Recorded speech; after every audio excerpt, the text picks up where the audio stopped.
Case तो आपको पता है बहुत देर से अगस्त के आखिर से इमरान खान साहब को जुडिशियल कस्टडी में ले लिया गया, लेकिन एफआईए जो है वो चालान फाइल नहीं कर पा रही थी।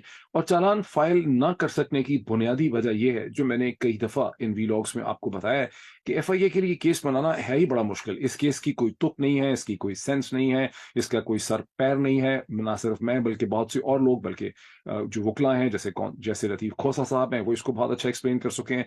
और भी बहुत से मीडिया के पर्सन इसको मसलसल एक्सप्लेन कर रहे हैं कि ये केस बनता ही नहीं है। ये केस इसलिए नहीं बनता कि as prime minister of Pakistan Imran Khan के पास ये पावर थी, इमरान खान की ये लीगल कैपेसिटी थी कि वो किसी भी चीज को in the national interest D classify कर सकते हैं। और जो प्राइम मिनिस्टर की रिस्पॉन्सिबिलिटीज भी लिखी हुई हैं कॉन्स्टिट्यूशन के अंदर, और प्राइम मिनिस्टर की जो एक बेसिक सेंस है उसमें यह है कि प्राइम मिनिस्टर कि जिस चीज को समझेगा इन द नेशनल इंटरेस्ट वो उसको डी क्लासीफाई कर सकता है। इन जनरली उसके सामने जो सीक्रेट्स होंगे वो किसी के सामने शेयर नहीं करेगा।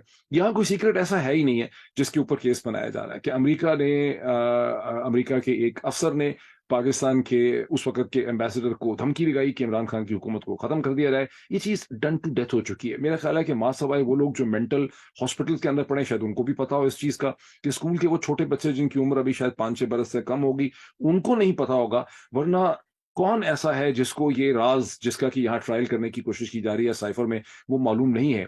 जब 2 दफा national security council stroke committee की पाकिस्तान में मीटिंग होती है, उसके बाद अमेरिकन एम्बेसडर को डिमार्शे इशू किया जाता है। पाकिस्तान के 6-7 बड़े अंग्रेजी के अखबार और 100 किस्म की अंग्रेजी की वेबसाइट्स, उर्दू के अखबार सबको मिलाए, तमाम टेलीविजन चैनल्स इसको डन टू डेथ कर चुके हैं। इस पे सैकड़ों हजारों दफा इसकी रिपोर्टिंग हो चुकी है।